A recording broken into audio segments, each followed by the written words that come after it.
द्रंग विधानसभा से कांग्रेस प्रत्याशी कौल सिंह ठाकुर ने भरा नामांकन। भारी संख्या में जुटा लोगों का हुजूम। बोले, इस बार मुकाबला बड़ा आसान, मेरी ही होगी जीत। भाजपा के पास अच्छे नेताओं की कमी, कांग्रेस पार्टी के नेताओं को दे रहे हैं टिकट। टिकट न मिलने से नाराज नेताओं के बगावती सुर तेज। मंडी सदर से प्रवीण शर्मा ने बतौर आजाद प्रत्याशी भरा है नामांकन। मंडी सदर से अनिल शर्मा को टिकट देने के फैसले को बताया गलत। परिवारवाद और अनदेखी के लगाए आरोप। फतेहपुर में भाजपा प्रत्याशी राकेश पठानिया की बढ़ी मुश्किलें। कृपाल परमार लड़ेंगे आजाद चुनाव। शुक्रवार को भरेंगे नामांकन। परमार बोले, राकेश पठानिया को फतेहपुर से टिकट नहीं मिली, कर्मों की सजा मिली है। और रामपुर कॉलेज छात्रा की हत्या मामले में अपराधियों को शीघ्र पकड़ने की बढ़ने लगी मांग। हफ्ते के भीतर हत्यारा नहीं पकड़ा तो किया जाएगा चक्का जाम। छात्राओं ने दी चेतावनी। आईजी ने मौके का किया मुआयना। नमस्कार, आप देख रहे हैं एशपी 24/7। मैं हूं जनीशा। हिमाचल प्रदेश में विधानसभा चुनाव 2022 को लेकर बिगुल बज चुका है। नामांकन प्रक्रिया जारी है और द्रंग विधानसभा क्षेत्र से इस बार गुरु और चेले में कड़ा मुकाबला होने वाला है।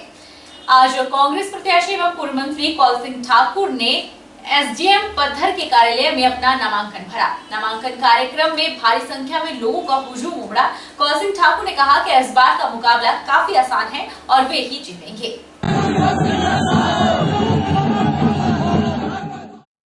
द्रंग विधानसभा क्षेत्र से कांग्रेस प्रत्याशी कौल सिंह ठाकुर ने एसडीएम पत्थर के कार्यालय में अपना नामांकन भरा। उनके नामांकन कार्यक्रम में भारी संख्या में लोगों का हुजूम उमड़ा। भारी संख्या में पत्थर पहुंचे लोगों से सड़क भरी रही और जाम भी लगा। लोगों ने कांग्रेस के झंडे हाथों में लेकर अपने प्रिय नेता कौल सिंह ठाकुर के पक्ष में नारेबाजी की। कौल सिंह ठाकुर ने चुनावी हुंकार भरते हुए कहा कि इस बार मुकाबला बहुत आसान है और मैं भारी मतों से जीतूंगा। भाजपा पर तंज कसते हुए कौल सिंह ठाकुर ने कहा कि भाजपा के पास कोई अच्छा नेता नहीं है, इसलिए भाजपा कांग्रेस के ऐसे नेता को टिकट दी है जिसे मैंने ट्रेनिंग दी और उस नेता ने भाजपा की सदस्यता तक नहीं ली है। उन्होंने कहा कि जनता की हाजिरी को देखते हुए आज ये साफ हो गया है कि द्रंग की जनता खुले दिल से कांग्रेस के समर्थन में है। इस बार द्रंग की जनता 9वीं बार जिताकर के विधानसभा भेजेगी और हिमाचल में कांग्रेस की सरकार बनेगी। और जो हमारे वर्तमान विधायक है, उन्होंने कहा था कि मैं शायद दोबारा चुनाव जीतूंगा, लेकिन उनका दुर्भाग्य रहा और भाजपा के पास कोई अच्छे नेता नहीं है। उन्होंने हमेशा ही कांग्रेस पार्टी के नेता, जिनको मैं ट्रेनिंग देता हूँ, कांग्रेस पार्टी के नेता को ही टिकट दिया, ना जिसने कभी कांग्रेस भाजपा का फॉर्म भी नहीं भरा था, भाजपा मेंबर भी नहीं बना था। ये बात साफ हो गई है कि भाजपा के पास अच्छे नेताओं की कमी है, इसलिए कांग्रेस पार्टी के नेताओं को जो है वो टिकट देते हैं। और निश्चित तौर पे पिछली बार उनकी जमानत जब्त हुई थी और अब की बार द्रंग चुनाव क्षेत्र की जनता ने निर्णय किया है कि भारी मतों से मुझे हिमाचल विधानसभा में भेजेंगे और हिमाचल की विधानसभा में 9वीं बार प्रवेश करने का मुझे सौभाग्य प्राप्त होगा। बिल्कुल कड़ा नहीं होगा। ये 2 शक्तियां हो, चाहे 3 शक्तियां हो, चाहे जयराम जी भी आ जाए, मुकाबला बहुत आसान है और मैं भारी मतों से अब की बार जीतूंगा। लोगों ने मन बना लिया। कौल सिंह ठाकुर ने कहा कि भाजपा ने काफी सिटिंग एमएलए के टिकट भी काटी और मंत्रियों की जगह भी बदली है। इससे मंत्री परेशान है क्योंकि ना प्रदेश में रिवाज बदलेगा, ना ताज बदलेगा। जयराम सरकार सत्ता से बाहर होगी और प्रदेश में कांग्रेस की सरकार बनेगी। हाँ, इन्होंने मंत्रियों के टिकट भी बदले हैं, मंत्रियों की जगह भी बदली है और मंत्री परेशान है। तो इसलिए परेशान है क्योंकि ना रिवाज बदलेगा, हिमाचल प्रदेश में ताज बदलेगा, जयराम सरकार सत्ता से बाहर होगी, कांग्रेस पार्टी सत्ता में आएगी। हिमाचल के मतदाताओं ने फैसला कर लिया। बता दें कि विधानसभा चुनाव 2022 का मुकाबला काफी दिलचस्प होने वाला है। बात अगर द्रंग विधानसभा क्षेत्र की करें तो यहां इस बार गुरु और चेले में मुकाबला देखने को मिलेगा। भाजपा ने पूर्णचंद ठाकुर को अपना प्रत्याशी बनाया है, जो कौल सिंह ठाकुर के काफी करीबी थे। पूर्णचंद ठाकुर ने 2017 का चुनाव निर्दलीय लड़ा था और वे कौल सिंह ठाकुर की हार का कारण भी बने थे। अब एक बार फिर गुरु और चेला चुनावी रण में आमने सामने हैं। पद्धर एसडीएम कार्यालय में नामांकन भरने के बाद कौल सिंह ठाकुर ने जनसभा को भी संबोधित किया। जनसभा में कांग्रेस प्रवक्ता अलका लांबा भी पहुंचे। इस दौरान अलका लांबा और कौल सिंह ठाकुर ने जहां कांग्रेस की जीत का दावा किया, वहीं भाजपा की केंद्र और प्रदेश सरकार को महंगाई, बेरोजगारी पर जमकर घेरा। कांग्रेस प्रवक्ता अलका लांबा ने मंच से भाजपा की सरकार को महंगाई, बेरोजगारी पर जमकर घेरा और कहा कि हिमाचल की जनता ने सोचा कि डबल इंजन की सरकार बनाई है तो हर साल 2 करोड़ नौकरी मिलेगी, लेकिन जयराम ठाकुर जाते जाते 10 लाख बेरोजगार की सौगात देकर चले गए। अलका लांबा ने कहा कि प्रधानमंत्री के राज्य गुजरात से करोड़ों का नशा वहां से होता हुआ हरियाणा, पंजाब और हिमाचल में पहुंच रहा है और युवाओं को नशे की लत लग रही है। इतना ही नहीं, अलका लांबा ने अग्निवीर योजना पर कहा कि 17.5 साल के युवाओं को आर्मी की ट्रेनिंग, हथियारों को चलाना, उनका लाइसेंस भी दे देंगे और सरहदों की जानकारी भी दे देंगे, लेकिन युवा 4 साल में घर बैठ जाएगा।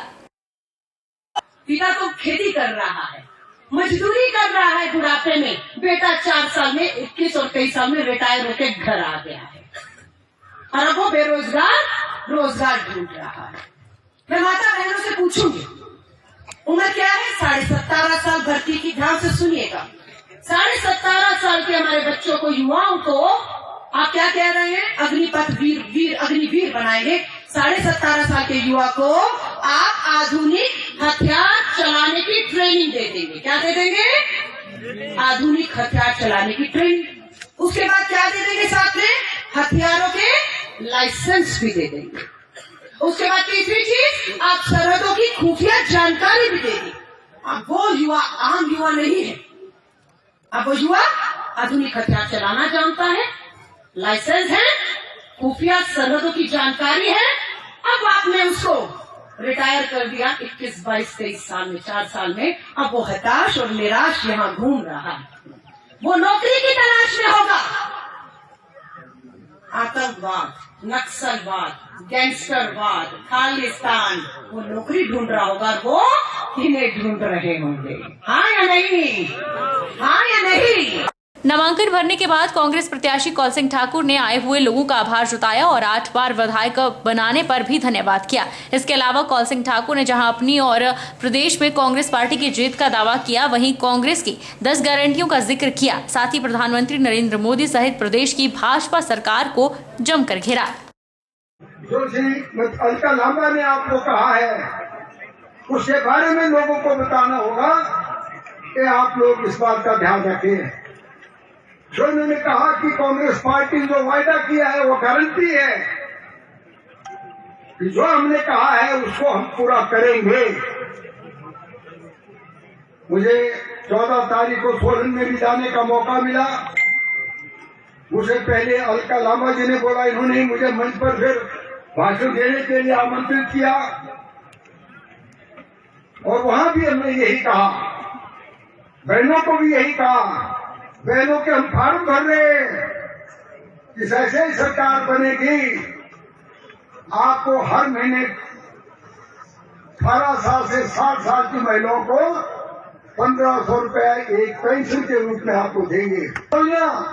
भारत सरकार ने चलाई है कि फौज को खत्म करने का एक षड्यंत्र है। मोदी कहते हैं कि हम देश को झुकने नहीं देंगे। चीन हमारे मुल्क के अंदर घुस गया है, वो चुप बैठे हैं। हिमाचल प्रदेश में भाजपा और कांग्रेस से टिकट न मिलने से नाराज नेताओं के बगावती सुर तेज होने लग गए हैं। भाजपा के पूर्व प्रदेश मीडिया प्रभारी प्रवीण शर्मा ने मंडी सदर से निर्दलीय उम्मीदवार के रूप में नामांकन दाखिल किया। उन्होंने कहा कि आज भाजपा ने उस व्यक्ति को टिकट दिया है जिसके खिलाफ वर्षों तक भाजपा के कार्यकर्ता लड़ते रहे हैं। उस व्यक्ति के पास टिकट है लेकिन भाजपा का कार्यकर्ता नहीं है। मंडी सदर विधानसभा क्षेत्र से भाजपा के पूर्व प्रदेश मीडिया प्रभारी और पूर्व प्रदेश सचिव प्रवीण शर्मा ने पार्टी को अलविदा कह दिया है। प्रवीण शर्मा ने भाजपा की प्राथमिक सदस्यता छोड़ने के साथ ही प्रदेश चुनाव प्रसार समिति के संयोजक पद से भी इस्तीफा दे दिया है। अब वे सदर विधानसभा क्षेत्र से आजाद उम्मीदवार के तौर पर लड़ेंगे, जिसके लिए आज उन्होंने सदर एसडीएम कार्यालय में नामांकन दाखिल किया। प्रवीण शर्मा में भाजपा और अनिल शर्मा के खिलाफ रोष देखने को मिला। नामांकन भरने के बाद प्रवीण शर्मा ने कहा कि जिन लोगों ने 5 साल तक सत्ता चलाई और 5 साल बाद उन्हें अगर ऐसा निर्णय लेना पड़ रहा है तो उन नेताओं को अपने गिरेबान में झांक कर देखने की आवश्यकता है। उन्होंने कहा कि मैंने 2007 में पार्टी से टिकट की मांग नहीं की थी, भाजपा ने खुद टिकट दिया था, लेकिन फिर उस टिकट को वापस ले लिया। मैंने भी गर्व के साथ टिकट को वापस किया। 2012 में मुझे टिकट नहीं मिला, जिसका मुझे दुख नहीं है, लेकिन निराशा जरूर हुई। 2017 में एक ऐसे व्यक्ति को टिकट दिया गया जिसके परिवार के खिलाफ भाजपा के कार्यकर्ता वर्षों लड़ते रहे। उस परिवार के व्यक्ति को भाजपा ने प्रत्याशी बनाया, जिसके बाद सभी कार्यकर्ता निराश थे। उसके बावजूद उस व्यक्ति को विजय बनाने के लिए जितनी कोशिशें करनी थी, वो सारी भरपूर कोशिशें की गई। अनेकों कंस्टिट्यूएंसियों में कैंडिडेटों को इस तरह से विद्रोह करना पड़ रहा है। आखिर क्यों? 5 साल तक आप लोगों ने सत्ता चलाई, 5 सालों के बाद अगर इस तरह का निर्णय लेना पड़ रहा है तो निश्चित रूप से उन भारतीय जनता पार्टी के नेताओं को अपने गिरेबान में अंतरात्मा के ऊपर आज झांक कर देखने की आवश्यकता है। आखिर क्या जरूरत पड़ गई? मैंने 2007 में कभी टिकट के लिए अप्लाई नहीं किया था। भारतीय जनता पार्टी ने मुझे टिकट दिया, परंतु जब भारतीय जनता पार्टी ने चाहा कि मैं उस चुनाव में नहीं लड़ूं तो मैंने गर्व के साथ उस टिकट को वापस किया। 2012 में मुझे टिकट नहीं मिला, मुझे इस चीज की कोई दुख नहीं हुआ, निराशा अवश्य होती है, परंतु इस बात का कभी दुख नहीं रहा कि मुझे भारतीय जनता पार्टी ने टिकट नहीं दिया। भारतीय जनता पार्टी ने जिस भी कैंडिडेट को उतारा वो सर्वोपरि था। उसके बाद 2017 आया, एक ऐसे व्यक्ति को जिसके खिलाफ भारतीय जनता पार्टी के कार्यकर्ता वर्षों तक लड़ते रहे, जिस परिवार के खिलाफ वर्षों तक लड़ते रहे, उस परिवार के एक व्यक्ति को जो है भारतीय जनता पार्टी ने अपना कैंडिडेट बना लिया। हम सारे के सारे भारतीय जनता पार्टी के जितने भी कार्यकर्ता थे वो निराश थे। उसके बावजूद हम लोगों ने उस कैंडिडेट को स्वीकार करते हुए विजयी बनाने के लिए जितनी कोशिश की जा सकती।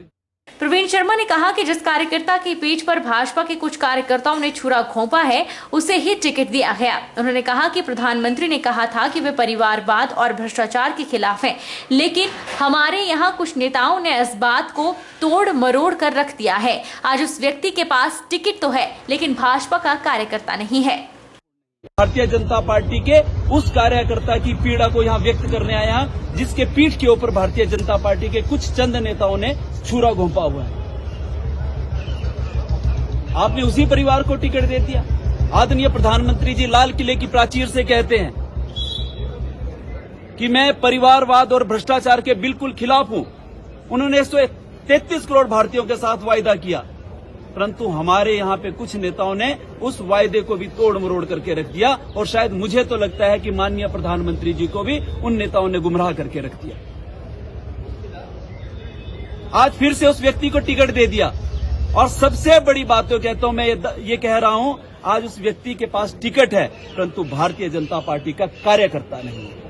बता दें कि वर्तमान में पिछले 5 वर्षों में प्रवीण शर्मा प्रदेश भाजपा संगठन और सरकार में उपेक्षित रहे, लेकिन हाल ही में उन्हें पार्टी ने भाजपा चुनाव प्रसार प्रचार समिति का प्रदेश संयोजक बनाया था।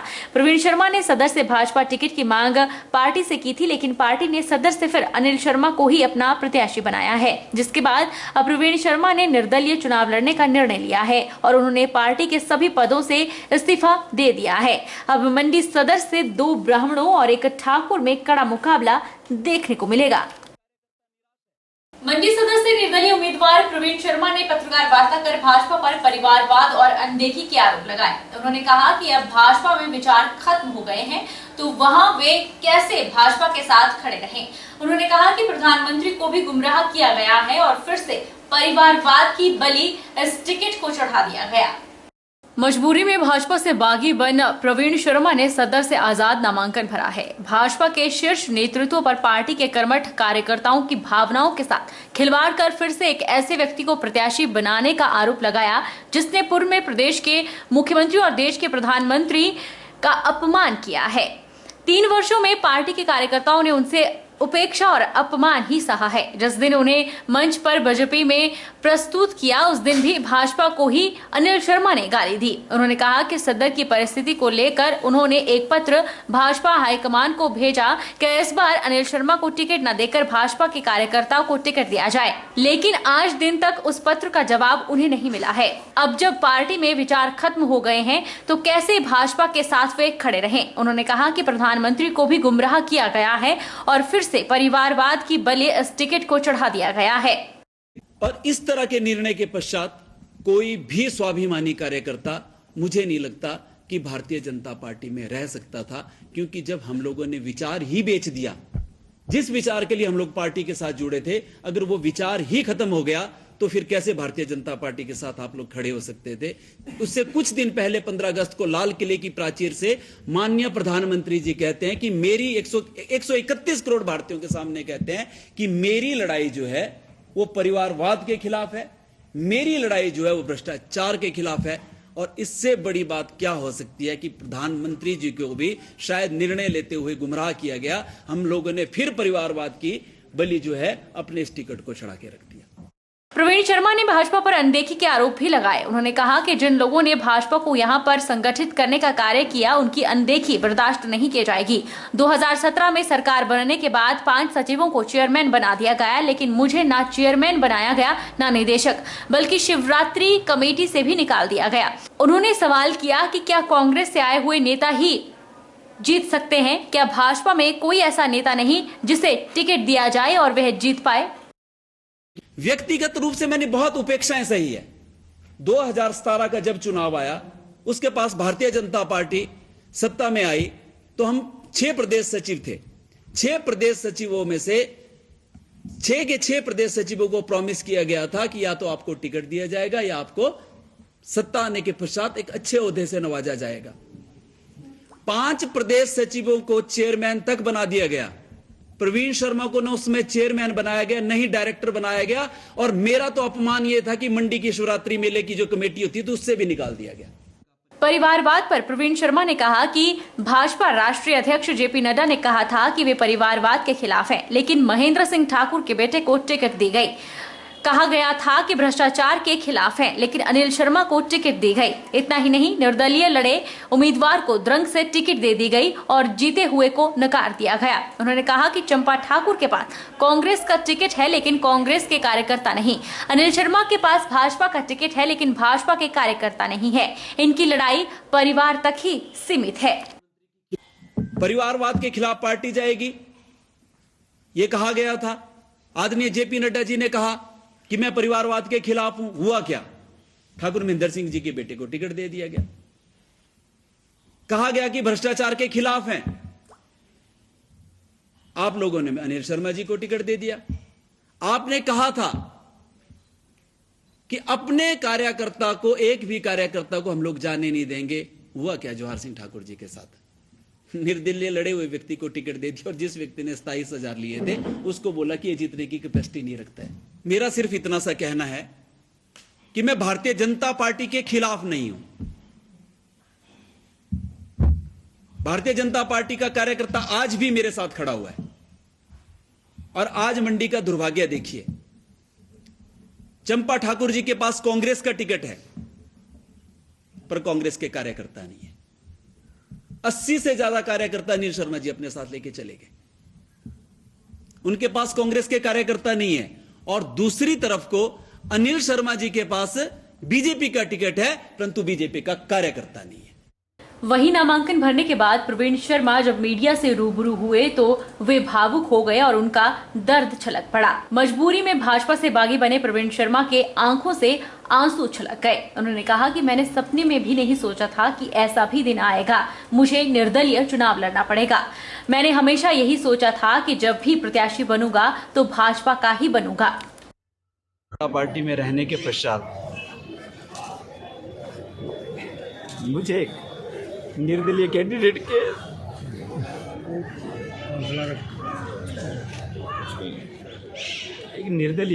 के रूप में आज अपना नामांकन भरना पड़ रहा है।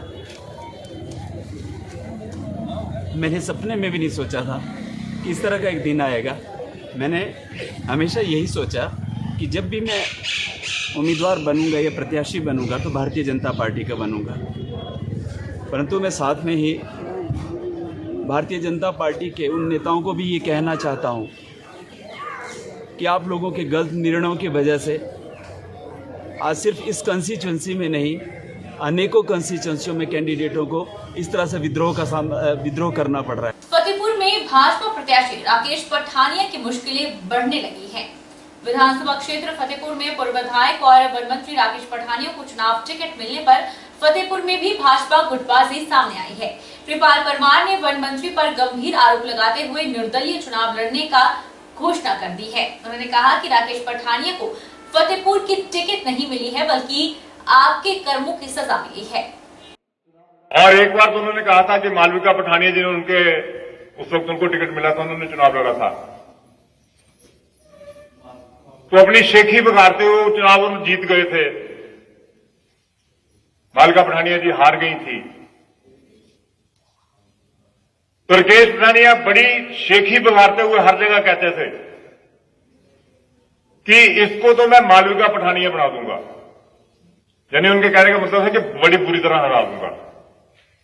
मैं आज इस मंच से डंके की चोट से कहता हूं कि राकेश पठानिया जी, हर आदमी को अपने कर्मों का फल मिलता है। ये फतेहपुर की टिकट नहीं मिली आपको, ये आपके कर्मों की सजा मिली है। आप यहां पर आए हैं, आप राकेश पठानिया बन के आए हैं। मैं डंके की चोट पे कहता हूं, मैं तुमको मालविका पठानिया बना के भेजूंगा। रुकेंगे छोटे से ब्रेक के लिए।